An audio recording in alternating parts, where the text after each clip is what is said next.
We've had a great fight card tonight, and I'm not even sure that it's the most interesting part of the week, as great as it was.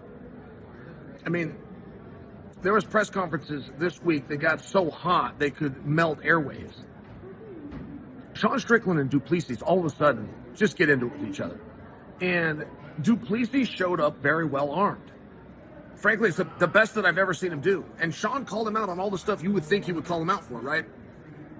Du Plessis is about to get a title shot with Sean. Du Plessis is a 2-1 favorite. That's according to DraftKings. Not for nothing, du Plessis was offered a title fight that he earned, and he said no. He got in a face-off with Izzy. Something happened in that face-off. No matter how much that drives Red Pill insane, something happened in that face-off that changed du Plessis' mind. Sean steps in and wins, and he called him on it.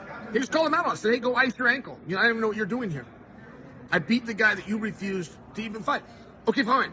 But I'm sharing this with you because it was very obvious that du Plessis knew that was coming, and he should have known that was coming. Most guys know what's going to come their way at a press conference. They just don't take the time to prepare for it. I can remember if I was to personalize this, I would always show up prepared. And I got a level of pushback. I had somebody say to me, you were ready for that question. I had them say it to me, and I remember turning my head. I was in an elevator. I remember turning my head and thinking, I've never gone into a test and not studied the night before. It was a very weird concept. So when I saw du Plessis really come into his own, I mean, du Plessis was flowing. You could judge the content or was it over the line. That actually isn't anything to do with the point that du Plessis showed up ready to play. And he could either lose his mind or he could fire back, and he chose to fire back.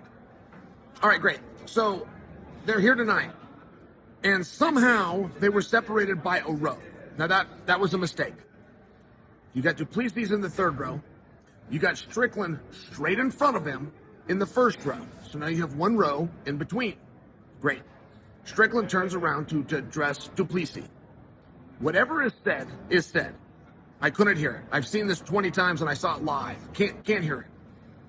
But there is video circulating, and there's a young man in the second row. The only row that's in between Sean and du Plessis getting to each other is the second row. Well, that young man was the son of Gilbert Burns. In fact, Gilbert's entire family was in that row, thus in the way if Sean wanted to get to du Plessis, and it turned out Sean did want to get to du Plessis, so he asked the young man if he would move. The young man moved, and Strickland went from row 1 to row 3.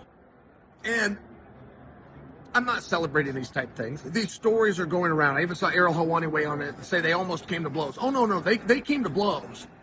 Multiple blows, as a matter of fact. And when Dana came over and security came over, they removed Sean Strickland. Du Plessis is still here, to my knowledge. That was the immediate reaction, was to just get Sean out. I believe du Plessis got to stay. That is the real story.